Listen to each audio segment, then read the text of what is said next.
Welcome to Season 8 of the FarrCast, bringing you insights into Wall Street, Washington, and the world. Now here's your host, Michael Farr. Welcome to the FarrCast. I am Michael Farr. Thanks so much for joining us again this week. It is the 5th day of December. Here we are in the last month of the year. Another 4 weeks and we're moving into 2025, folks. And this has been a great year. Did you like the highs? Did you like the lows? I can't remember too many lows, at least in terms of stocks. Weren't too many bad days for stocks. It climbed the wall of worry. We're going to talk about a lot of this in our year-end recap. But hey, folks, it's still on a roll. We're still rocking. Dow Jones Industrial average closed above 45,000 yesterday. 45,000 on the Dow. My greatest disappointment, of course, I didn't get to see Art Cashin wearing another hat on the floor of the exchange. What a wonderful guy and what a dear friend over a whole lot of years. I spent a lot of time chatting with Arthur on the floor when I was in New York. And then I would call him from time to time. Read his notes. Just a good, solid guy all the way around. And S&P 500 above 6,000, pushing on 6,100. That was pretty much, we're getting close to my goal for 2025. When they asked me 6 months ago, I don't know what the hell to say now. Add another 10%, I guess, because GDP is maybe grow at 3.5%. If you can get GDP growth at 3.5%, you can have a 10% year. You can have earnings growth. What I don't think you're going to have is multiple expansion in this list of stocks. If we're already at 22 times, there are stocks in the broad market that are well below that 22 times. But as an index, to buy that index and expect that you're going to see a 10% expansion, 10% return coming from multiple expansion is really pushing the envelope. So I'm very cautious about that. Interest rates where they are, I think you're going to see conflicts from President Trump. And I think we're going to see, as when I talk to Mahaffee, we're forgetting that President Trump can be a little volatile. We're in this honeymoon phase right now where everything's looking good. You've got Trudeau and other foreign leaders rushing to President Trump as lapdogs saying, oh, don't do that to me. Please don't do that to me. And so we think, well, this is great. But I was also on the set when the producer came in my ear and said, you're going on in, wait a minute, 30 seconds and 20, 10. Trump just said he's putting 100% tariffs on Canadian steel. 5, 4. And I looked up and said, he said what? He said what? And we had a lot of those moments during President Trump's first presidency. We're going to have more of those, folks, more of those. He said what? And the difficult part is whether President Trump is posturing or whether he's actually pushing forward policy. And they're very different, and yet they're both very effective. I'm not throwing President Trump under the bus, though his style does make me kind of crazy. If he's effective, that's all I want for the United States. So in this kind of an environment, when we've had a fabulous year, what do we do at the end of the year? We turn to Jim Iuorio, ask him what the hell to do and what he thinks. He's been right about these markets a long time. He's certainly been right about a lot of his trades in precious metals and some of the cryptos and other things. Welcome back, Jim Iuorio. We're so glad you're here with us, and I'm sorry I just took so long. No, it's quite all right. Thank you for having me, Michael. I love being here. Thank you. What are you thinking, Jim? What do you think about all the stuff that I just rolled out there? I didn't get into appointments or anything else. I didn't do China. I didn't do Israel. What do you think? Well, before I address it, and I do want to address that, I want to say, yes, this week I've been doing something that's very difficult to do. On this show, we talk about rebalancing after a kick-ass year like we had, and looking at your exposure to stocks when your long-term accounts, these are not my trading accounts, and then rebalancing. I've been doing that this week to try to get my exposure to equities in line with what my risk tolerance is, because it's, has exploded over the last couple of years. But anyway, I am still a bull. The question after the election, there was this quick honeymoon period, like, okay, President Trump, he has the back of the corporate sector, let's buy stocks. But then there was this moment where like, okay, but this is a huge transition. Markets don't like transitions very much. They don't like disruption, right? So there was just a couple days where like, is it crazy that Elon and Vivek are talking about cutting $2 trillion off the deficit. Is it crazy that they're talking about cutting 2 million government jobs? So no, it's not crazy, but it is worrisome to think they're going to try to do it in the first month they're in office. That would be disruptive markets. But anyway, it seems like the markets have gotten used to that transition a little more. They're not as scared. The S&P, we on our show yesterday with my partner Bob Acino, I asked him like, what's the bull case for stocks? And he said, well, what's the bear case for stocks? We know that we have a Fed that rather have lower rates because they believe we're above the neutral rate. We know we have a new president who is going to cut corporate taxes, probably cut personal taxes, try to spur demand from that side, and at the same time, longer term, have supply side solutions to inflation by making it easier for companies to produce. So there's a good bull case.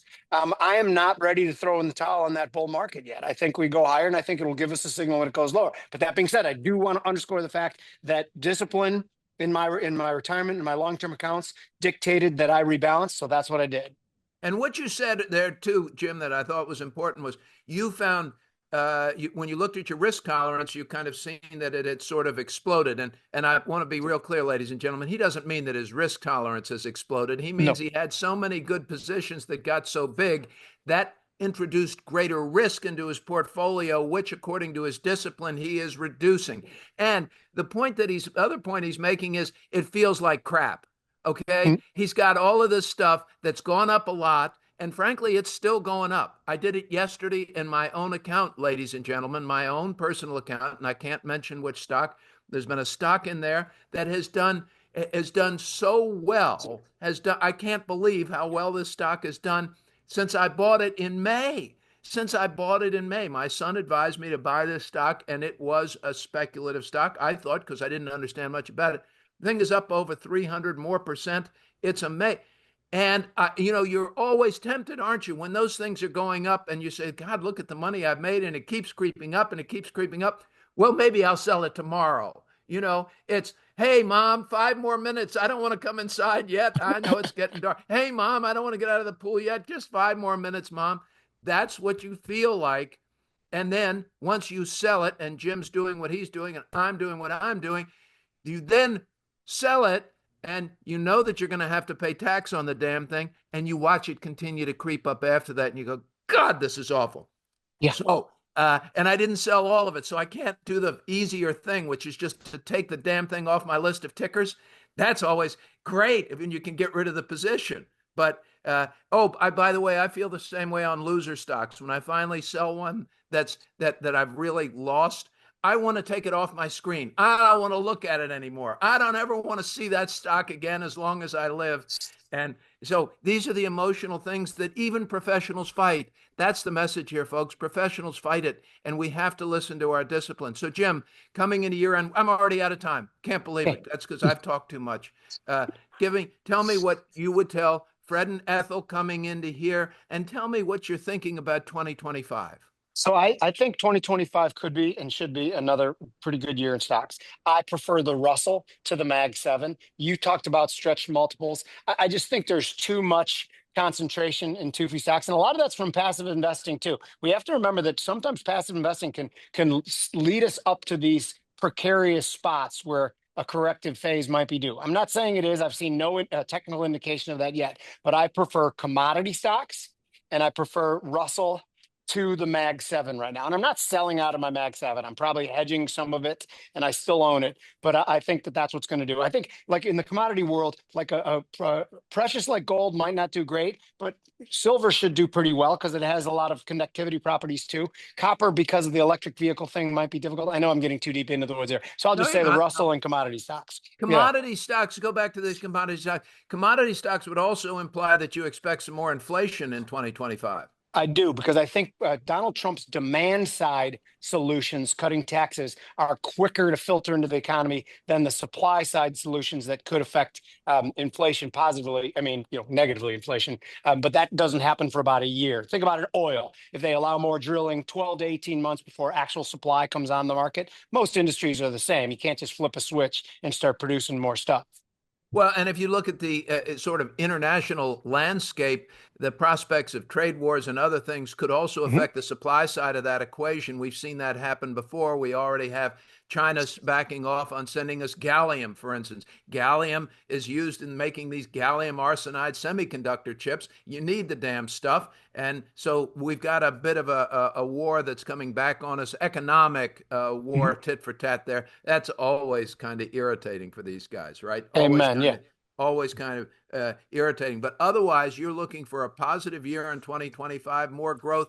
And you tell Fred and Ethel to what? They're going to stay the course? Give us your final word. I hope again, I just tell you what I do, but I rebalance to make sure I don't have too much exposure to stocks in case I'm wrong. I think that being a bull is a reasonable position, being a bear is a reasonable position, but just being stubborn and not knowing your risk tolerance and letting it ride is not reasonable. Yeah.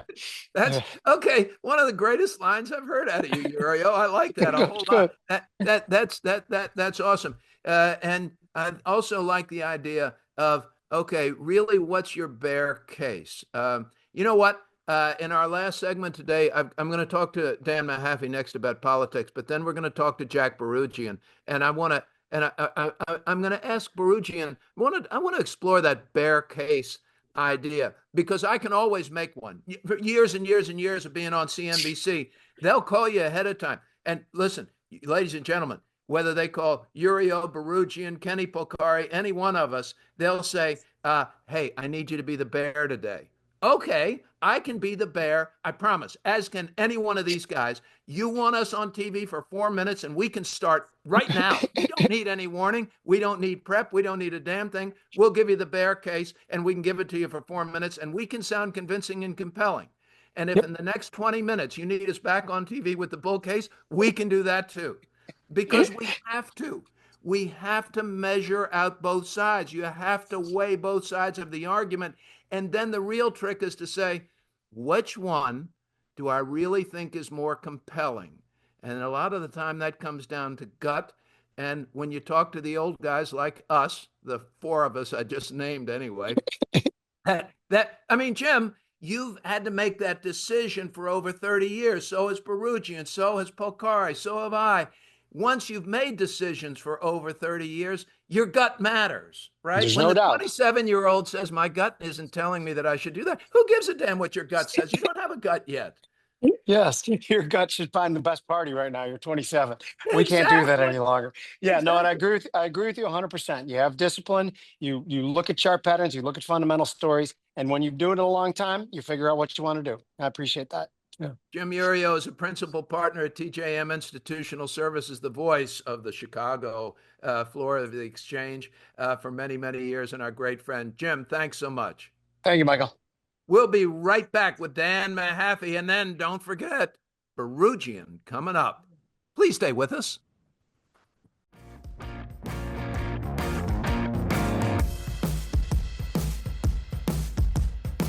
Thanks for being with us this week. Now it's time to go to our political analyst, Dan Mahaffee, and your host, Michael Farr. Welcome back to the FarrCast. Joining us now, as he does every week, now in Season 8, Dan Mahaffee, Vice Chairman of the Dr. Scholl Foundation, scholar at the Center for the Study of the Presidency and Congress, and senior political analyst on the FarrCast, now in Season 8. Did I mention Season 8? Hey, Dan, welcome back. Thank you, Michael. Good to be talking to you again, as always. Here we are in the first week of December, Dan, the last month of the year.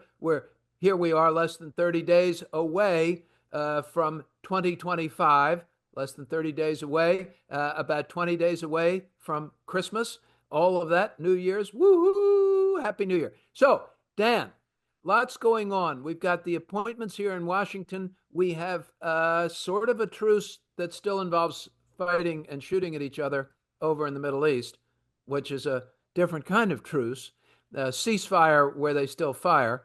You need to explain it to me.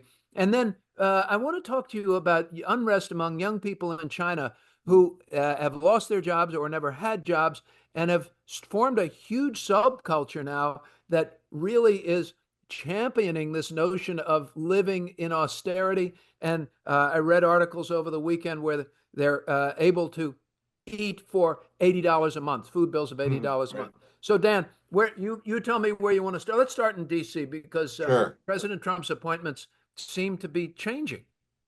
Yes, well, Look, we see now concerned Secretary of Defense nominee Pete Hegseth whether these allegations around his personal behavior, and there's a range of them floating around. He's now trying to meet with senators. Rumors too, even that his mother is calling after one of her notes calling out his behavior previously had been leaked. His mom is now calling senators even. So look, his nomination looks No, to be in wait. trouble. To be fair, no, wait. His mother's comments that I read that were very accusatory were a number of years ago that he was disrespectful to women and everything else. And then she has since recanted Yes, of those course. To be clear, she critical has since comments about her recanted these son comments. These are from, I believe, 2017, 2018, way back certainly then. some time back. But she's reaching out to senators to try and, again, damage control. And I think, though, laughing aside, it's a sign of the extent of damage control that's needing to be done to get senators back on side where, look, they can, again, only lose four of them. And we saw the dynamic with Matt Gaetz last Wait. time. Hang on, because you're saying something important here, which you always do. But we can only lose four of those senators. And when we're going back to Matt Gaetz, but four of those senators, what do we mean by that? Look, with the majority of 53, losing four senators means that Thank you. the nominee can't get through. The nominee can't get through, so it's down to four. Well, that's wider than we've had for quite a while. And certainly there was no majority before. So we were in the Republicans were in the minority. Right. But as we discussed last week, though, there's about 11 dozen or so senators who, even though they're Republicans, because of where they are in the cycle, their motivations, et cetera, have different reasons for being more independent than the others. Yeah. Okay. So tell us what you're seeing with all of these appointments. I mean, and so now we're hearing Ron DeSantis for Look, I've heard Ron DeSantis. I've heard that Senator Joni Ernst, though, who would handle the question about the esteem of her colleagues. She's well liked by fellow senators. She could be moved quickly. DeSantis is certainly attractive, but in some ways, there's still not the best blood between both camps, the Trump camp and the DeSantis camp, going back to the primary. So that could be a bit of a culture clash there trying to get that done. he was a Ultimately, military officer, correct? he He served was, as a yes, he does have officer, military as a JAG experience. officer. The other sort of long shot name I've heard is Elbridge Colby, who was an official previously in the Trump administration. Young guy, but a very articulate scholar in terms of America First. He's long been one of those people who can, no pun about his name, bridge the gap between the foreign policy establishment as well as the America First crowd. But he is also a close friend of Vice President-elect Vance. So where that fits in this determination. But look, I think ultimately the Hegseth nomination, the headlines are correct that it's hanging by a thread. Attention will also be paid to Tulsi Gabbard's. But look, a lot of these other ones I think are going to proceed with little friction, barring, of course, any last minute scandals. But we even see, look, that they're agreeing on some of the items like the background checks to be carried out, the other things. But ultimately, besides that, you have Kash Patel for FBI director. That's going to get some attention based on his past comments, but that I don't see being as near Some term. attention? That's going to get some attention for his past comments? Patel's past comments were incendiary, I think. I mean, they're I think they're unconstitutional. Right, and I think that's going to be somewhat, though, a damp squib because if on the way out Biden decides to issue more blanket pardons for all the people Patel has named, we could very well see that. And that doesn't even get into the Biden pardon scandal, which again I think opens the door to whataboutism of all degrees. Of all degrees. So as you look at the sort of broad list of President Trump's appointments, how is this cabinet shaping up? How will it be different how will Trump 47 be different from Trump 45? I think you're going to see a lot more of an emphasis on loyalty, a focus on what the president wants. These folks are going to have to maybe adjust because it's the first time they've had a boss, and certainly a boss like Donald Trump. But that will be, again, a cabinet focused more on loyalty rather than, I think, the past cabinet that felt their job was to box in or somehow protect the president from himself. There will not be that same ethos among these cabinet members that we saw from the past time.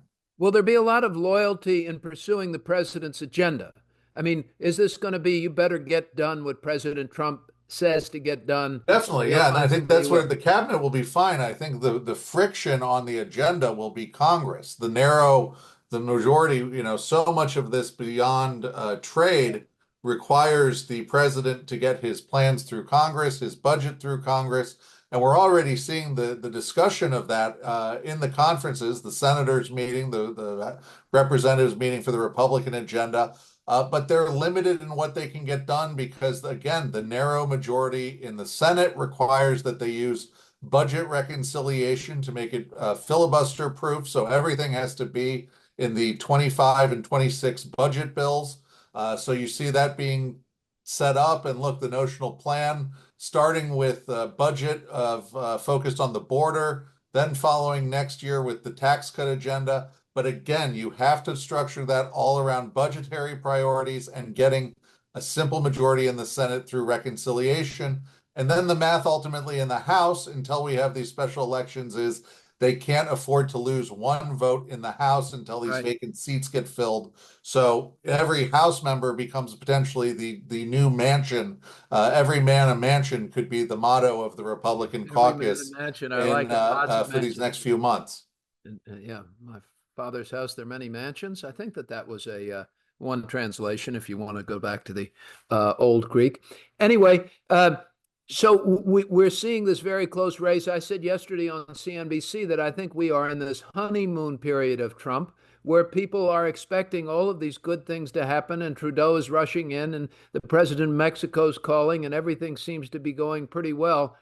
And yet all of these difficulties and friction and hardship, not to mention how President Trump's going to feel about the Fed if they stop lowering rates and pause over current fears of inflation and robust growth that we are indeed seeing in GDP numbers. So there's a lot more, I think, of things that could cause problems and upset in Washington, and Wall Street doesn't like upset, as we know, folks.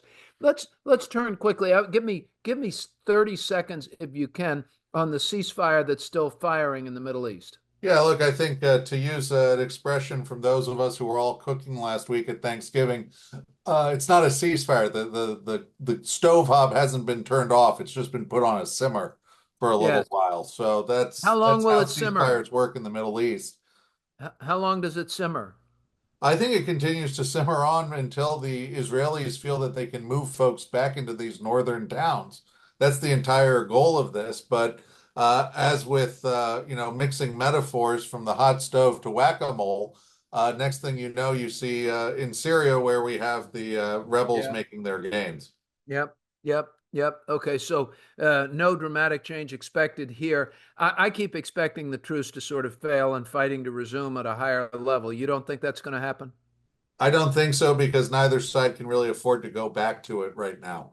Got it. Let's move to China while we can. I read an article over the weekend where young Chinese are sort of developing this new culture of austerity that champions low cost living. Lots of websites and things talk about how you can eat for $80 a month. Sure. And they are eschewing the sort of grander lifestyle, largely because many have lost jobs, young Chinese, and many have never had jobs. And the thing Correct. that occurred to me, Dan, was how long can those couple of 100 million young Chinese go on little or no budgets in order to eat before they really cause a social unrest problem for Xi Jinping? And suddenly, Xi Jinping's top biggest problems is dealing with his own young people. Look, that's a big thing there. Young people, youth unemployment, the phenomenon you describe of low cost living. That's one anecdote. You have again the data of youth unemployment. You have GM writing down their Chinese business by $5 billion. We see that headline. You see all these numbers and metrics. Look, China's deflation starts to look like the curve that you saw in Japan in the 1990s.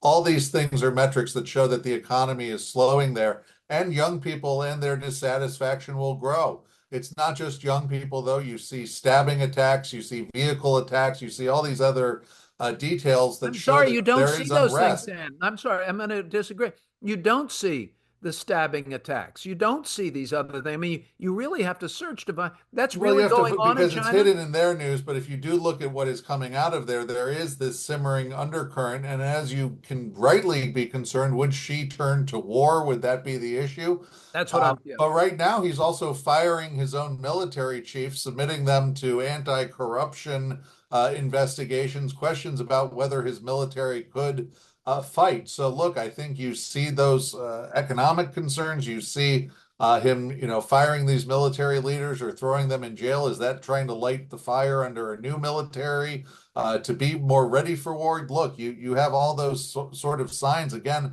it just adds to the flaming dumpster of an inbox that President Trump is going to have to deal with on the global stage when he comes into office. He can do the talk with the foreign leaders, as you say, or go to the church reopening, as he will in France. But then when he takes office, all these things are unlikely to be solved in time for him to take office with as we say, a clean inbox. Let's remind folks and listeners that Dan has a good deal of expertise on China. He has a master's degrees in security studies from Georgetown, but he's also fluent in Mandarin and studied at East Normal University in Shanghai. So you're familiar with the culture, you're familiar with the government, you're familiar with what people say, and you continue to have contacts there. So with your expertise in security studies and the international studies you've done at the Center for the Study of the Presidency and Congress, is this notion that Xi Jinping could solve some of these problems with his economy and his youth by getting them involved in a military conflict? And I got to go, Dan. Harry's having a stroke over No, here. it's a very fair question to ask and a concern to have. You do have to caveat, though, with the questions of whether the Chinese military would be ready to fight yet. We're going to watch closely, and you watch closely, please, Dan, and let's keep talking about it, because if you don't have economic strength, you can't have a real social strength. You can't pursue your political agenda if you don't have a strong economy underneath you. And it seems to me that Xi Jinping's screwed this up all the way along. And for our part, I don't think we should interrupt an enemy when he's in the middle of making a mistake. Let's listen to what Churchill said. Leave him alone. Let him keep screwing it up. Okay, Dan Mahaffee, thank you so much. We'll be back next week. You're welcome. Take care, Michael. Michael Farr and the FarrCast are proud to support Heroes, Inc. Heroes supports the spouses and children of law enforcement officers and firefighters who gave their lives in the line of duty to the greater Washington, D.C. community. Their singular goal is to honor the supreme sacrifice made by these individuals by caring for their families. Heroes' work begins within 24 hours of the tragic loss and continues indefinitely. We invite you to learn more about Heroes' mission at heroes.org. We hope that you will consider supporting Heroes as they endeavor to honor those who protect us. That's heroes.org. Heroes, here for you, here for good. And now, back to the FarrCast and your host, Michael Farr.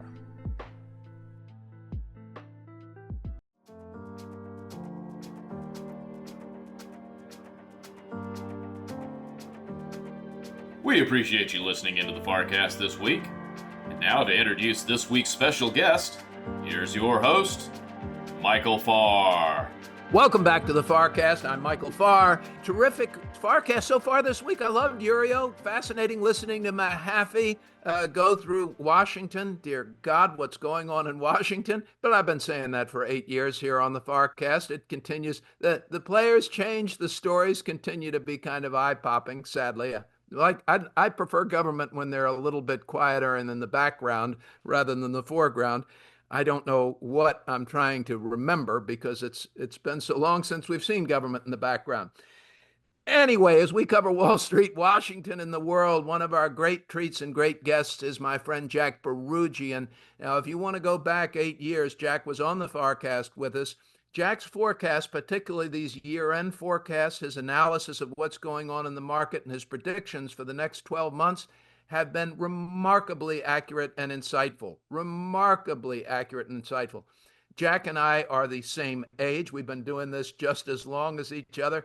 He is the chairman of SmartX Exchange. This is a new data exchange. It's really cool. And Jack continues to do cool things and grow and is a very savvy investor. Jack, welcome back to the FarrCast. Thank you, Michael, and thank you for the kind words, by the way. Well, thank you. You're great to do this, and I just calling balls and strikes here, Jack. Every one of those things, maybe other than my kind feelings for you, is a fact. I appreciate that, and you know what? Before we start, I just want to throw a shout out to the late Art Cashin, who we both knew very well. Art was a good man, and I'm sure he's marinating some ice cubes up in heaven right now. Yeah, yes. The Friends of Fermentation have suffered a great loss, yeah. But I expect there's a new chapter on the other side. I agree. And Art, Jack and I will both join you one of these days. Keep some ice reserve for us. I promise. There you go. Look forward to seeing you again, pal. Jack, you don't look forward to seeing everybody again. Well, there are some people I don't want to see again, but you know what? I'll be honest with you. It's I want to make sure that now that we're playing our back nine, we do it right. Yes, let's do it right. Jack, I know you heard the end of my Jim Iuorio segment. Tell us, first of all, as the Dow closed over 45,000, as the S&P is approaching 6,100, which, as I said in my opening remarks, it's getting near my goal for 2025. When they asked me 6 months ago, I thought, well, if we get to 63, 6,400, and I thought I was being ambitious. Gosh, another 10, 12% year with GDP growth of 3.5%. That doesn't seem outlandish at this point. How do you see it? Well, I guess we got to take a step back first, Michael. We just had 2 back-to-back years that were very strong. The real question is whether we'll see a third. The reason we saw what we saw over the course of the last 4 years was because the market was keeping pace with the debasement that was happening and the inflation that was taking place. And let me explain that. When you see inflation, now people complain about the fact that they're paying 20% more than they were pre-pandemic. Well, you could only think that profitability will be almost 20% more, whether it's revenue coming in the door or whatever the case is. All of that now was why the market went up before. And people didn't realize, even though stocks went up, the average American lost purchasing power parity. All right. And that was one of the reasons. Now, having said that, what we are seeing today is very reminiscent of how it looked to me and felt to me when Ronald Reagan came in after those dark days of Jimmy Carter. Now, is the analogy perfectly the same? No, because we don't see those high interest rates. You and I took out our first mortgages at 13 or 14%, and I was thankful for it. But that we got a deal, right? And we got a deal, exactly. You know what? But the reality is that you're starting to see something. You're starting to feel a buzz. You're feeling this unleashing of animal spirits, and it's not global. You're seeing outflows coming out of Europe, coming out of Asia, and they're all coming here. Why? Because capital goes to where capital is treated best. And that's essentially what we have. Now, you got that coupled with the fact that you've got what I call the fear of market underperformance, which a lot of portfolio managers are going through right now. So they're running into the market, which is really taking us to these lofty levels. So the real question that we have is, can we stay here, or is this just the beginning? I will argue that this is just the beginning. If we're looking at a 4-year stretch, Michael, where we're going to see deregulation, we're going to start to see capital freed up. We're going to see M&A activity like we probably haven't seen in the last 4 or 5 years. We're going to see something happen in stocks over the course of these next 4 or 5 years that is going to be a large shift because of all of the technology that we have been looking at and watching being created over the course of the last 4 or 5 years. So you're saying that we've got a very friendly political environment. There's a sense of enthusiasm and buzz in the animal spirits. And you're also saying that we're going to see the productivity from AI and from this new technology, this sort of confluence of sentiment, deregulation, and powerful productivity that can drive things higher. Is that what you're saying? And that's exactly what I'm saying, Michael. And the other thing that I want to point out is I've had the good fortune of having one of my cousin's sons in a PhD program at Caltech, and I met with him and his friends. This is one of your smart cousins. Are you kidding me? These guys they're like 170, 180 IQs. And they turned to me and they said, well, what do you think is going to happen over the course of the next decade? And I foolishly said, yeah, I think things will stabilize. We'll start to see a maturation. And they all, to a T, said, no. We're going to see an acceleration. You're going to see things in technology that you can only dream of over the course of the next 5 to 10 years. And it just exploded my mind with ideas and thoughts. Now, you couple that, which is unleashing what I call the technology revolution here in the US, with the fact that you've got a business-friendly environment. Now, and you're going to end up with, a president that wants to drill, baby, drill. So we're going to see energy prices lower. Imagine what's going to happen to the economy. You're going to see profitability. You're going to see productivity. We're going to see things happen in stocks that we wouldn't expect, especially after 2 back-to-back years where we saw the market go up and do what they did. So what I would say is, as somebody who's 63, I have to keep some exposure in the market for the next 10 years, or else the market is going to run away from me. It just feels as if this is the beginning. It feels like 1980 again right now. And for those that are too young to remember, that's when it was my first election that I voted in. I was a Reagan Republican, and I knew something was happening. We were going through those dark days of 20% interest rates, and ridiculous inflation, and 90%, by the way, 90% was your highest tax bracket back then. When you start to take things down and free up all of that seed capital, amazing things happen in an economy like this. And remember, we're talking about the U.S. economy. This is a twin miracle, all right? The political and economic miracles that Milton Friedman taught us about. Yes. This is why capital is coming here, and it's not going to stop, Michael. In that first Reagan election, and of course, Jack and I are the same age, so of course that was my first election. I actually voted for George Bush in the primary over Reagan. And I remember thinking, this Reagan guy lectures me all the time. He looked like one of those older guys who was just going to lecture me and shake his finger at me in those primaries. He mellowed and softened. I became a great fan, and he was so likable. Even people who didn't like his policies kind of liked him as a person. So, but I've always kind of remembered that I voted for George Bush. Because not only did I like his policies, he just seemed to be a lot more likable. And I think when you're 18, likability matters a whole lot. So, Jack, let's talk about people who hate Donald Trump, and there are a lot of them. They don't hate him a little; they hate him a lot, and they hate him based on his character. They hate him based on his temperament, on his history with women, on his lying, on his everything else that nobody who really likes him can argue, right? I mean, okay, that's so. Here's the risk, ladies and gentlemen. Here's the risk, and let's. If Jack and I were to say, okay, we're going to agree with everyone who hates Donald Trump. Let's go ahead, Jack, for the next 5 minutes and agree with everyone, and for every reason they hate Donald Trump. Hate Donald Trump. I got it. Mm-hmm. Now, you and I have to take off whether we like him or whether we hate him, whether we liked Reagan or Bush or whoever the hell we like, and we have to get down, as they say in the fish market, to the price of fish. What are they going to do? What's going to happen over the next 12 months? And where do I want the Farr and Bouroudjian family assets invested to benefit or endure? To enjoy or endure. By the way, C.S. Lewis characterized a lot of the world that way, whether you're going to make decisions that you endure or enjoy, so be careful with your decisions. How are we going to enjoy or endure the next 12 months? I think that's what you're talking about, isn't it, Jack? I am. In fact, I'm literally talking about the next 4 years. I think this entire term is going to be one that we end up in hindsight looking back on as a shift in politics. All right. Look, if you notice, the rhetoric has started to die down a little bit.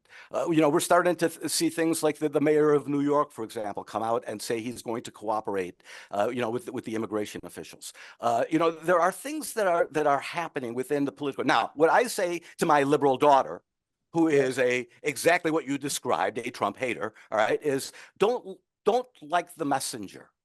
Listen and like the message, because the message that's coming out of I said Ronald Reagan, out of Donald Trump and his administration is one of pro-business, is one of an expanding economy. I was trying to explain to her when taxes go up, people make unproductive investments. They look for write-offs. They look for ways to be able to preserve capital as opposed to ways to be able to create capital. That's what we're going through these next few years. We're going to find ways to be able to create capital. And that, for me, is the wind in the sails for stock markets, and more than likely, an earnings explosion. Which is going to make a lot of these high, lofty PEs, especially for the Magnificent Seven, a lot more digestible. I think, Jack, that you've got still. I'm gonna push back some.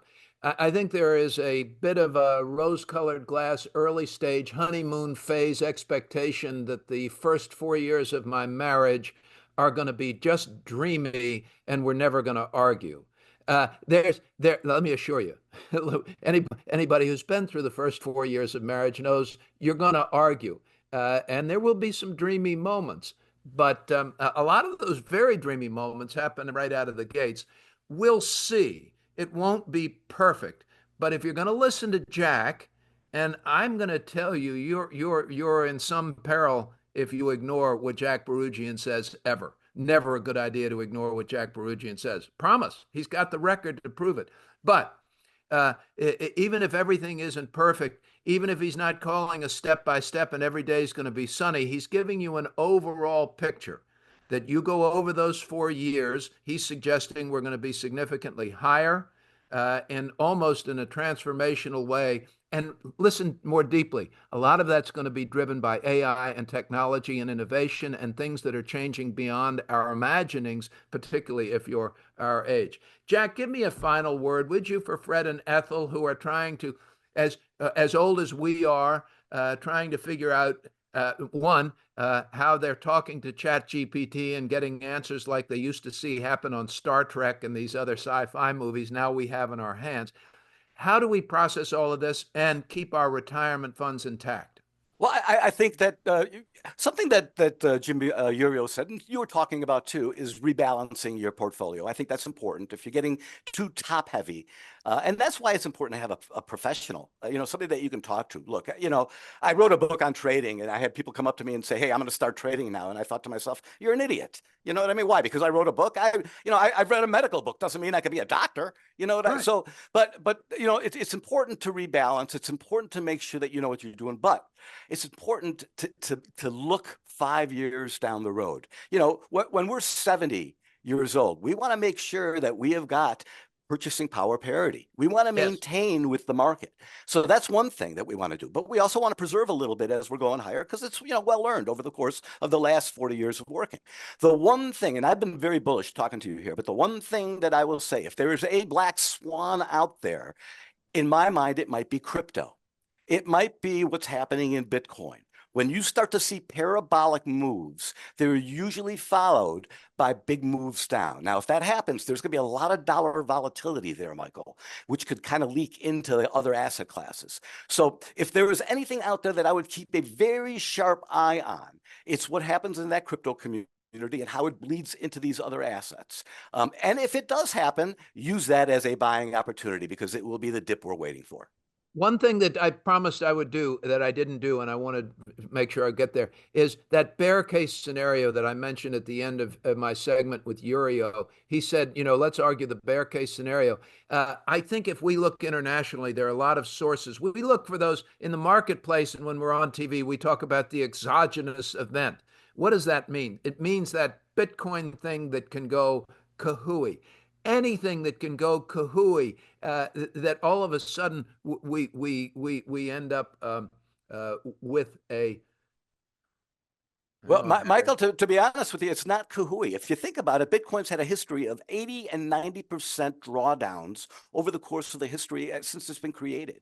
well, So, but okay, so maybe Kahooey's a pandemic. yep, Maybe Kahooey is an invasion, an actual military invasion of Taiwan. absolutely. Maybe it's Russia.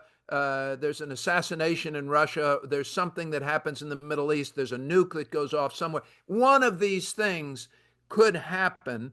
Um, and the other thing is, as we look at the U.S. consumer, we know that the savings rate's down. We know that the average consumer is out of wallet. They continue to find ways to continue to spend, but credit balances are going up. And we haven't seen any signs really of a credit crisis, credit problem, credit anything. Financial markets are holding in. There's always something out there for us to watch, whether it's that crack in Bitcoin or whether there's all of a sudden you find out that there's something called a credit default swap that 98% of Wall Street people have never heard of before, that's just taking down vast collateral pools and making banks question their solvency. So these things happen, and it gets you back to that moment where you look up and say, "He said what? What just happened? He said what?"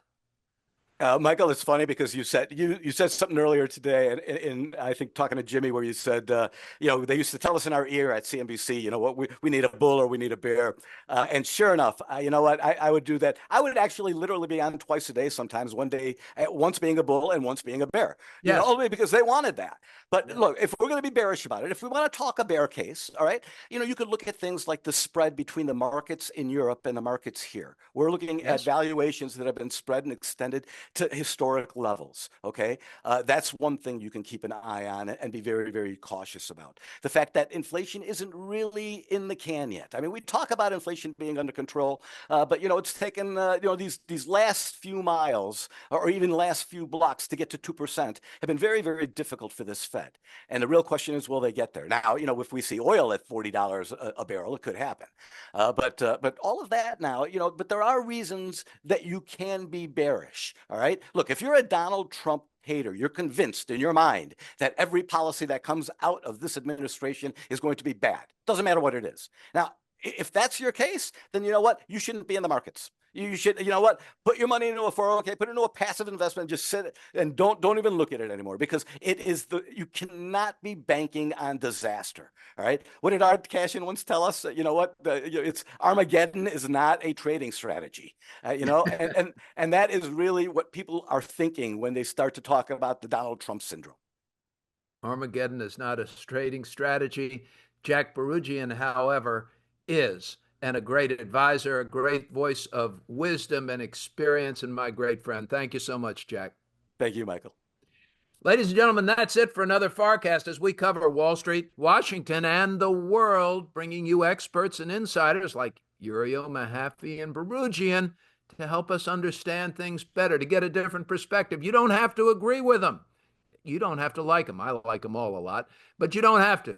What you do have to do, I hope, is get some information and find a different way of thinking about things than perhaps you had 45 minutes ago when you so kindly tuned into us. We'll be back again next week, and we're going to do the same thing and find another group of folks and see if they can help us think a little more insightfully, a little more clearly, and help us understand the world of investing and the world in which we live.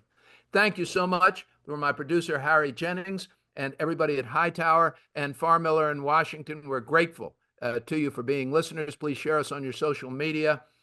From Tallahassee, Florida today, I'm Michael Farr. See you next week. Farr Miller in Washington is a group comprised of investment professionals registered with Hightower Advisors, LLC, and SEC-registered investment advisor.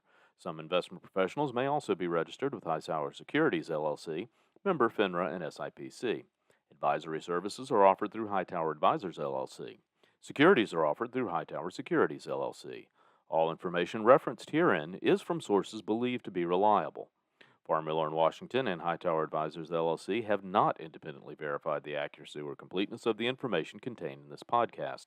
Farr Miller in Washington and Hightower Advisors, LLC, and any of its affiliates make no representations or warranties, expressed or implied, as to the accuracy or completeness of the information or for statements or errors or omissions or results obtained from the use of this information.